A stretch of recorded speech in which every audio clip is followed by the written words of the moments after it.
नीति वचन अध्याय 6।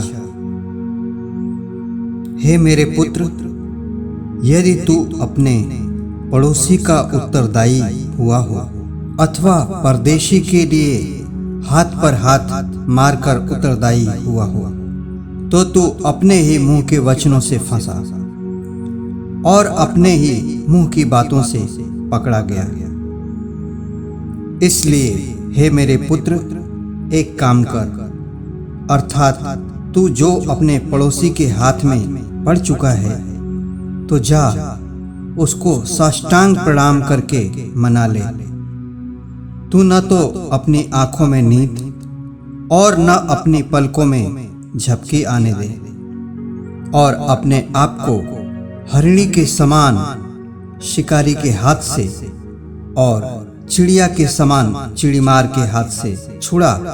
हे आलसी, चींटियों के पास जा, उनके काम पर ध्यान दे और बुद्धिमान हो।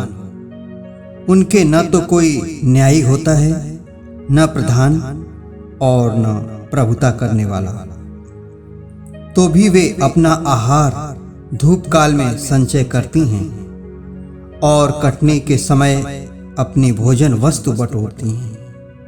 हे आलसी, तू कब तक सोता रहेगा? तेरी नींद कब टूटेगी? कुछ और सो लेना, थोड़ी सी नींद, एक और झपकी, थोड़ा और छाती पर हाथ रखे लेटे रहना। तब तेरा कंगालपन राह के लुटेरे के समान और तेरी घटी हथियार बंद के समान आ पड़ेगी।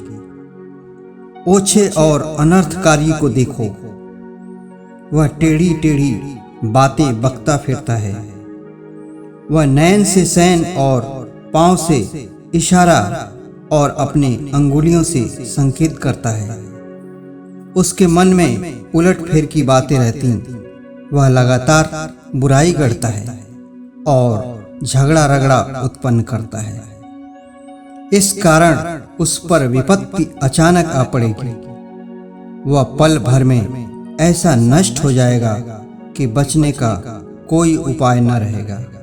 6 वस्तुओं से यहोवा बैर रखता है, वरन 7 हैं जिनसे उसको घृणा है, अर्थात घमंड से चढ़ी हुई आंखें, झूठ बोलने वाली जीभ और निर्दोष का लहू बहाने वाले हाथ, अनर्थ कल्पना गढ़ने वाला मन, बुराई करने को वेग दौड़ने वाले पांव, झूठ बोलने वाला साक्षी और भाइयों के बीच में झगड़ा उत्पन्न करने वाला मनुष्य।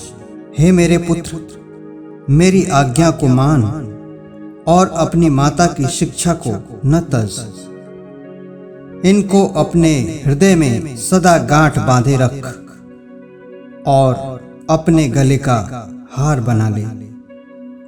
वह तेरे चलने में तेरी अगुवाई और सोते समय तेरी रक्षा और जागते समय तुझसे बातें करेगी। आज्ञा तो दीपक है और शिक्षा ज्योति, और सिखाने वाले की डांट जीवन का मार्ग है, ताकि तुझको बुरी स्त्री से बचाए और पराई स्त्री की चिकनी चुपड़ी बातों से बचाए।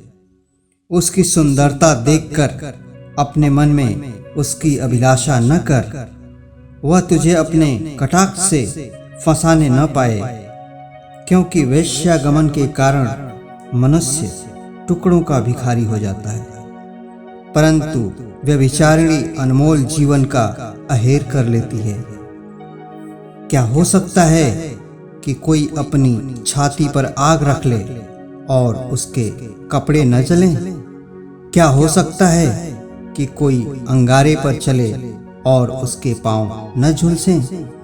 जो पराई स्त्री के पास जाता है, उसकी दशा ऐसी है, वरन जो कोई उसको छुएगा वह दंड से न बचेगा। जो चोर भूख के मारे अपना पेट भरने के लिए चोरी करे, उसको तो लोग तुच्छ नहीं जानते, तो भी यदि वह पकड़ा जाए तो उसको 7 गुना भर देना पड़ेगा। वरन अपने घर का सारा धन देना पड़ेगा। परंतु जो पर स्त्री गमन करता है वह निरा निर्बुद्धि है।